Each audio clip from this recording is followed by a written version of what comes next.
Jesucristo nos mostró cuando su preciosa sangre por nosotros derramó. De su amor, ¿quién no recuerda?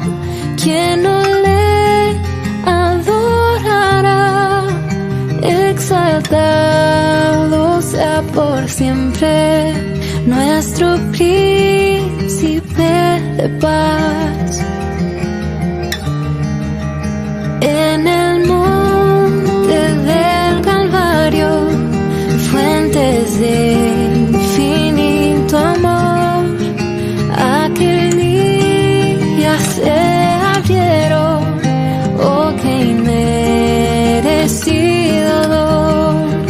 Cuál gran río de lo alto, sin cesar su amor fluyó sobre el mundo, derramando paz, justicia y compasión.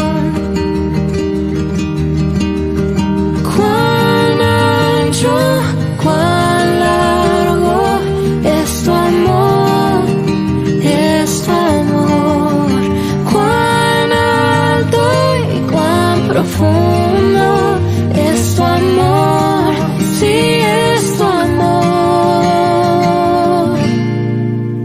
Que busquemos cada día solo el reino del Señor y entreguemos nuestra vida como ofrenda de amor.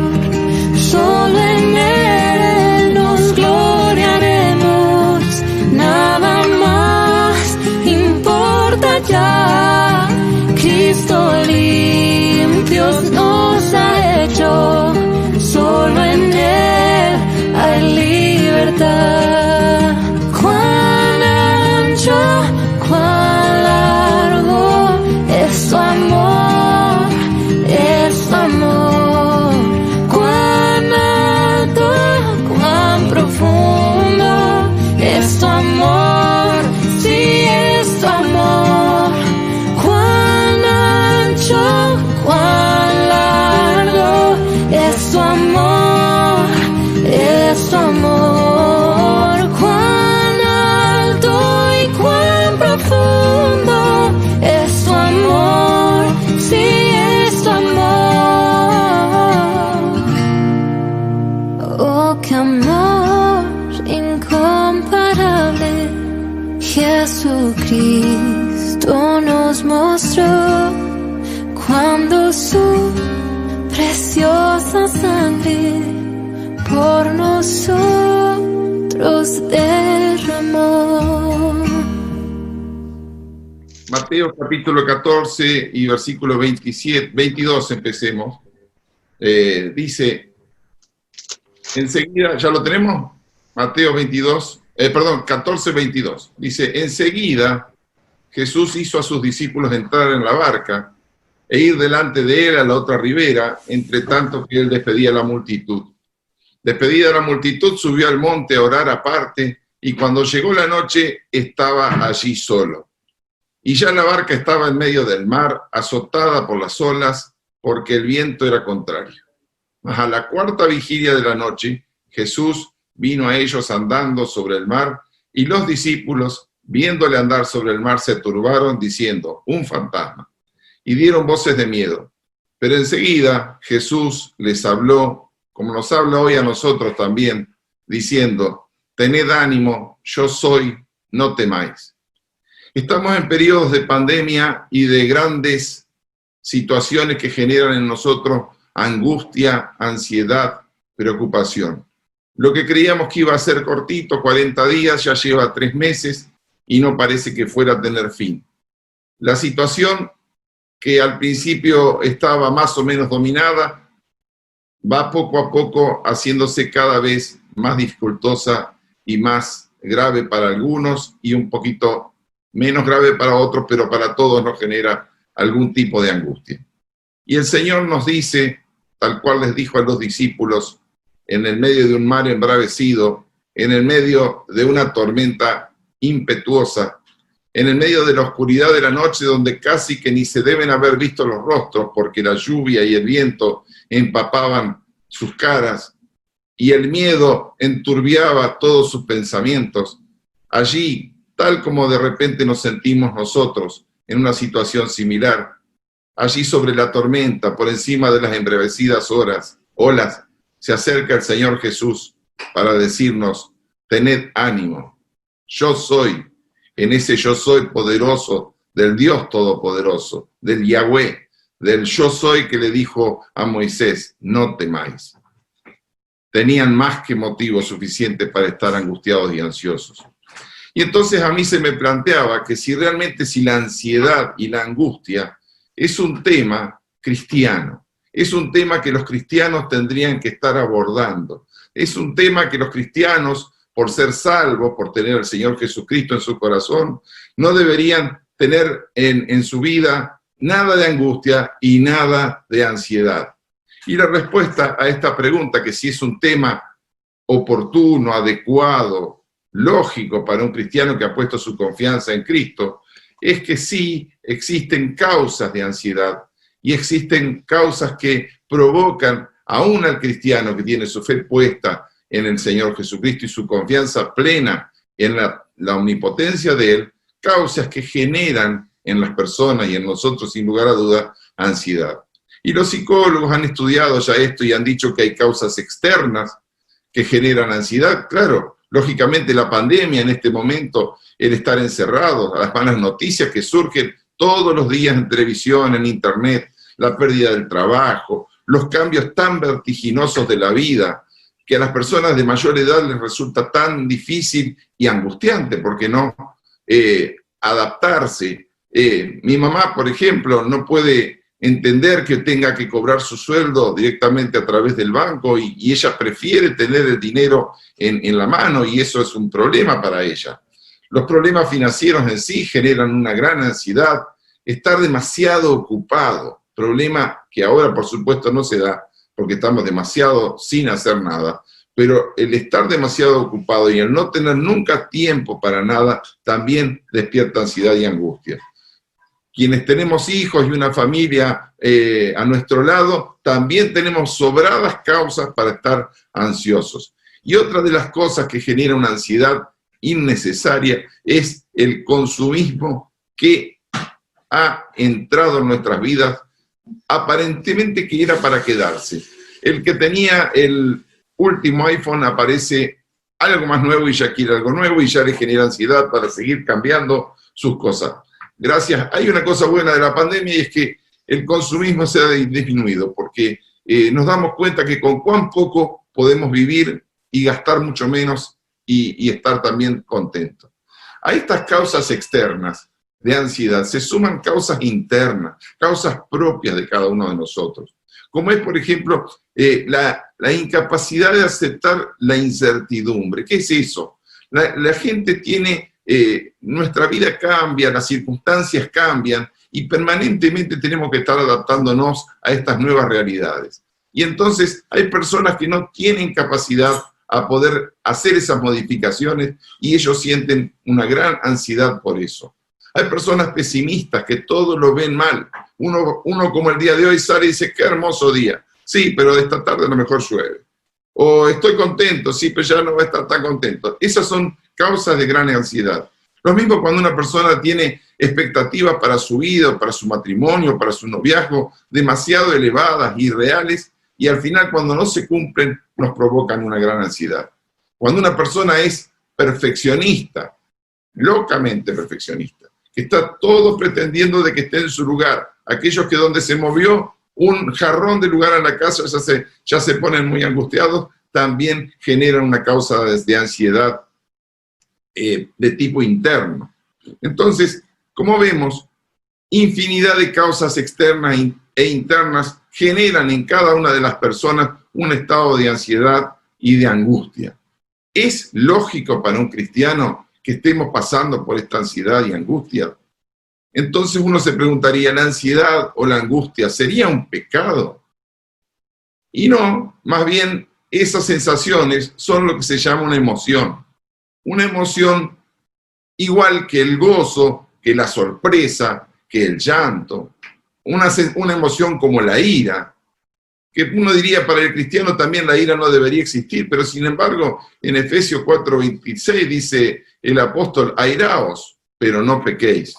Y me detengo un segundito en esa segunda parte de que la ira parecería que estar permitida, pero no pequéis, dice, porque cuando nuestras emociones pueden ser manipuladas o manejadas o controladas, la cosa va bien. Ahora, cuando la angustia, cuando todas estas emociones extremas no son bien manipuladas, podemos llevar, esto puede desencadenar comportamientos de distinto tipo desde el punto de vista adictivo. Por ejemplo, la angustia puede llevar a la drogadicción o autodestrucciones o a comportamientos de algún tipo pecaminoso. Y por lo tanto, toda emoción tenemos que ponerlas en las manos del Señor y dejar que Él las maneje y no que pase a una situación de comportamiento diferente. Decíamos, ¿es pecado estar ansioso o angustiado? Y les contestaba que no, porque hay un ejemplo en la Biblia de que la ansiedad no es pecado. Y el ejemplo es Jesús mismo en el huerto de Getsemaní. Fíjense lo que dice Mateos capítulo 26 y en el versículo 36. Mateos 26, 36. Donde se nos dice, entonces llegó Jesús con ellos a un lugar que se llama Getsemaní y dijo a sus discípulos, sentaos aquí, entre tanto que voy allí y oro. Y tomando a Pedro y a los dos hijos de Zebedeo, comenzó a entristecerse, ahí está, y a angustiarse en gran manera. El Señor Jesucristo, padeciendo lo que estamos hablando, angustia y entristecimiento no pequeño, en gran manera. Entonces Jesús les dijo, mi alma está muy triste hasta la muerte. Quedaos aquí y velad conmigo. Yendo un poco más adelante, se postró sobre su rostro, orando y diciendo, Padre mío, si es posible, pase de mí esta copa, pero no sea como yo quiero, sino como tú. Y en este pasaje el Señor Jesucristo nos demuestra a nosotros, cristianos, que amamos, que confiamos en el Señor, que también el estar angustiado, entristecido, es una sensación, es una emoción que podemos, no digo permitirnos, pero que podemos tenerlas. Y también aquí en este pasaje se nos dan soluciones para esas situaciones. Y fíjense, queridos hermanos, cómo el Señor Jesucristo nos da un modelo de cómo manejar esta ansiedad. Fíjense que al final en el versículo 39 de Mateo 26, ¿qué dice? Pide ayuda a Dios. Orando, dice, Padre mío, si es posible, pase de mí esta copa. Aquí está una de las cosas que nosotros tenemos que hacer en el momento de angustia. Orar al Señor pidiendo que sea el Señor el que nos ayude en el momento más difícil de nuestra vida. Segunda cosa que nos está enseñando, se entrega a su voluntad, se entrega a la voluntad del Padre, porque dice, pero no sea como yo quiero, sino como tú. La voluntad de Dios Padre es siempre buena, agradable y perfecta, aun cuando las situaciones que nos rodean y las circunstancias que están a nuestro lado no sean para nosotros las mejores. Pero la voluntad de Dios siempre, absolutamente siempre, es buena, agradable y perfecta. Entonces el Señor Jesucristo nos está diciendo, queridos hermanos, cuando ustedes tengan ansiedad, que la pueden tener, pidan ayuda a Dios, pero entréguense a su voluntad. Y hay una tercera cosa que también nos está dando como modelo, y es el hecho de que Él estaba con sus amigos, con sus compañeros, con sus discípulos, y va y toma a Pedro y a los dos hijos de Zebedeo para que vayan con Él.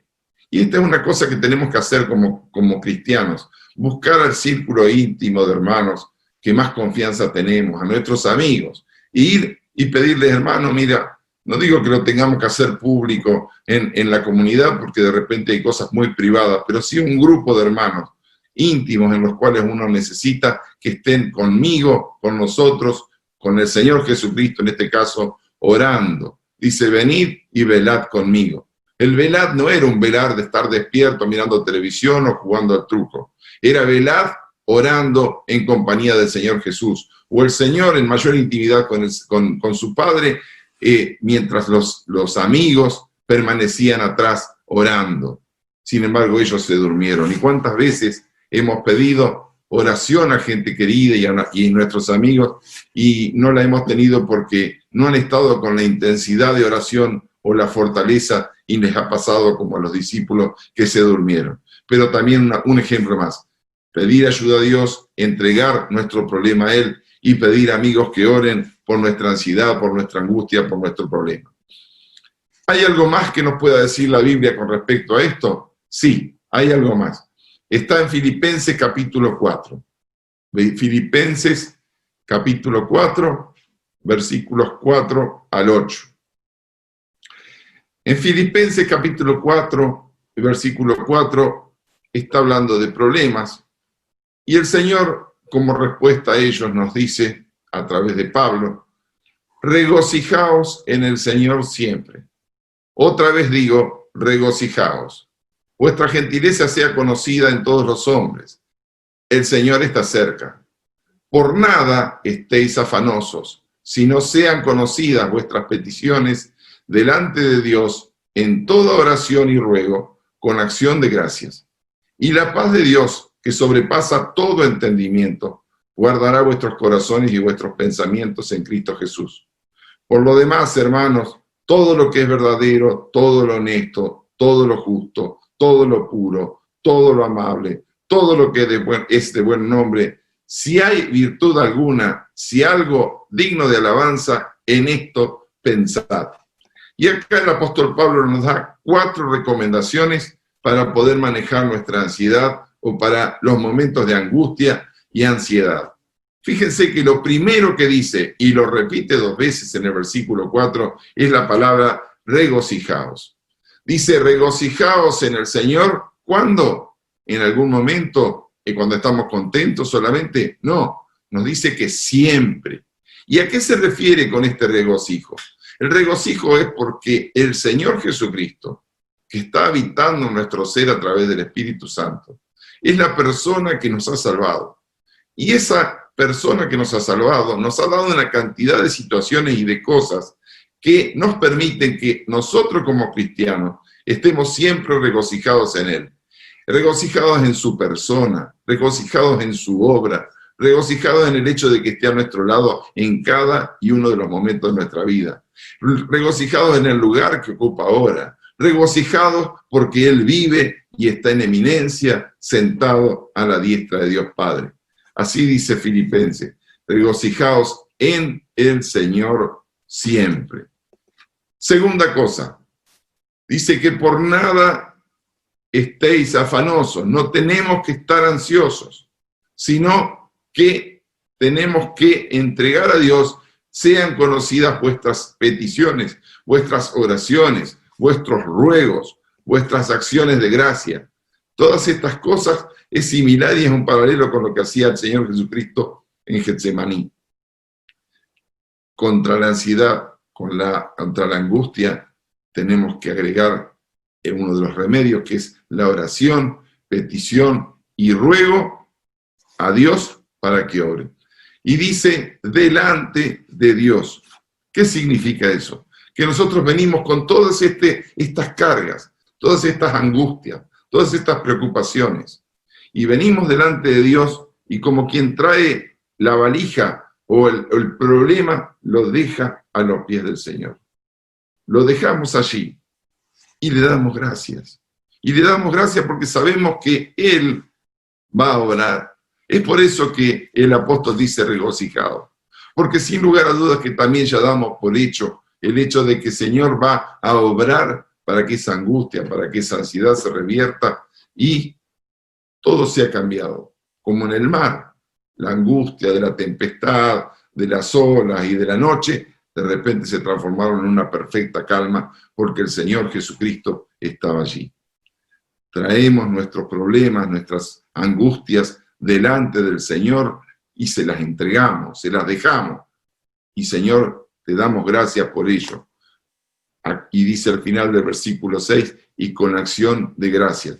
Le damos gracias porque ya para nosotros, al entregarla y dejarla a los pies del Señor, ya es un hecho que las va a solucionar y por lo menos nos va a acompañar. Y el cuarto punto es que si meditamos en el Señor, si oramos al Señor, si entregamos con acción de gracias de solución nuestras angustias, nuestros problemas, finalmente nos está diciendo, bueno, si ese problema ya está, si tu angustia ya la entregaste realmente en las manos del Señor, tenemos que empezar a pensar en cosas buenas. Olvidémonos de todas las cosas que nos están angustiando. Hay una canción viejísima que dice que si Él cuida de las aves, cuidará también de mí. Y esa canción tan hermosa también está aplicada a nosotros. Y es por eso que en el versículo 8 dice, por lo demás, hermanos, si ya hicieron todo esto anterior, tenemos que empezar a pensar en cosas buenas, en lo honesto, lo justo, lo puro, lo amable, lo bueno, si hay la virtud, si hay algo digno de alabanza, en esto pensar. Entonces, no pensemos en la angustia, no pensemos en el problema porque ya se lo entregamos al Señor, sino que pensemos en las cosas buenas que el Señor nos da. Entonces, cuando llegue la angustia, la ansiedad, que nos va a llegar, nos está llegando, a lo mejor es parte de tu vida en este momento. Tenemos que pensar en estos 4 pasos que se cumplirán, ya como se compromete Pablo a través de Jesucristo en Filipenses. Y sobre todo lo que hicimos los 4 pasos, el Señor nos promete en el versículo 7, y la paz de Dios, que sobrepasa todo entendimiento, guardará vuestros corazones y vuestros pensamientos en Cristo Jesús. ¿Cómo es la paz de Dios? La paz de Dios es una paz especial. ¿Por qué? Porque es la paz de Dios. El problema nunca va a ser más grande que Dios. Por lo tanto, si es la paz, es de Dios, y le hemos entregado nuestro problema a Dios, Él tiene el poder para poder resolver ese inconveniente. Dice que sobrepasa todo entendimiento. Y el mundo no entiende cómo es la paz de Dios.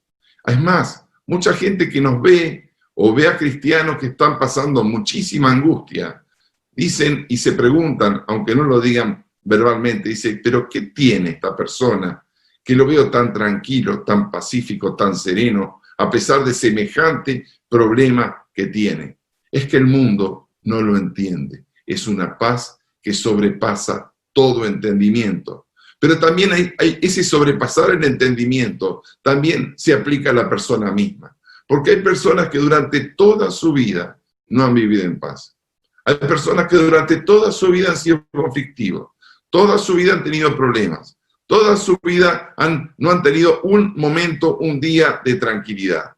Y el Señor nos está diciendo que la paz de Dios va a sobrepasar incluso nuestro entendimiento. Y no se imaginan a sí mismos teniendo alguna vez paz.